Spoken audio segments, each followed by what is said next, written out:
Here are the three most common mistakes I see people make in retirement as a financial advisor. Number one, believe it or not, investing too conservatively. Now, we've all heard when we reach retirement, we should reduce our exposure to the stock market and hold more stable investments. And I think that's great advice, but only to a point. Retirement is oftentimes a 20, 25, maybe even 30-year journey. So a smaller portion of your portfolio can remain invested aggressively. The reason why that's critical to a healthy retirement is the aggressive investments provide more potential to reduce the impact of inflation. Now, number two is not planning for health care or long-term care costs. A lot of people say, oh, won't happen to me, I'm healthy, and that's great. I hope you remain healthy, but things come up, of course, that we can never foresee. And believe it or not, 7 out of 10 of us who reach age 65 will need some form of long-term care in our lifetime.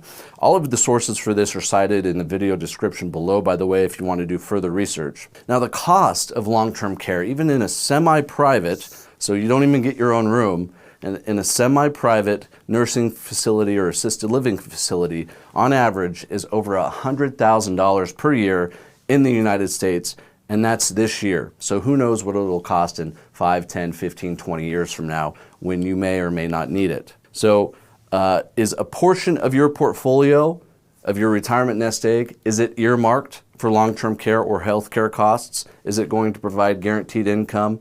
Does it have certain provisions that will pay for any sort of assisted livings? These are questions that you should be asking yourself to avoid this mistake of not planning for health care costs in retirement. It's also important that when you reach age 65 and there onwards, that you're constantly shopping the cost of your Medicare every year with your advisor to make sure that you're not overpaying or paying for benefits that you're simply not using. The third mistake that I see commonly of people making in retirement as a financial advisor is giving the government more money than you should, right? No tax efficiency. I've seen this a lot when new clients come aboard, and not to their own fault. It's something that many people have done. That's why it's on here as a common mistake. So no shame or embarrassment. We're here to help. The number one thing that you should have before you reach retirement, maybe 90 days prior, is a written income plan, right? Where is the money coming from? How much money are you taking, and when are you taking it? Your portfolio is a living, breathing thing. You have many different styles of investments, probably multiple accounts. It does make a difference of which account you pull from, how much you pull from it, and when you pull from it. Another thing that I've seen commonly is investment locations. So like I said, you may have multiple different accounts that are taxed differently. It's important to hold the appropriate investments in the right accounts.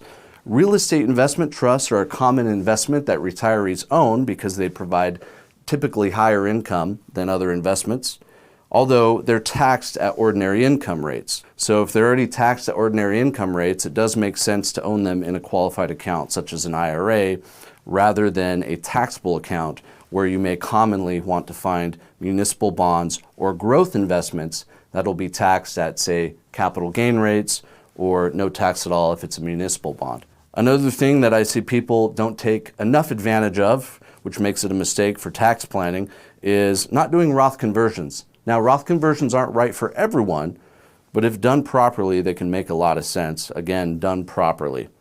So those are the three most common retirement investing mistakes that I see as a financial advisor. If any of these three mistakes caught your attention and you may want a second opinion on your own portfolio, click the link in the video description below. It'll ask you a few questions. Completely complimentary, I'm going to send you a 60-second private video of my general thoughts on your retirement portfolio. I look forward to speaking to you soon.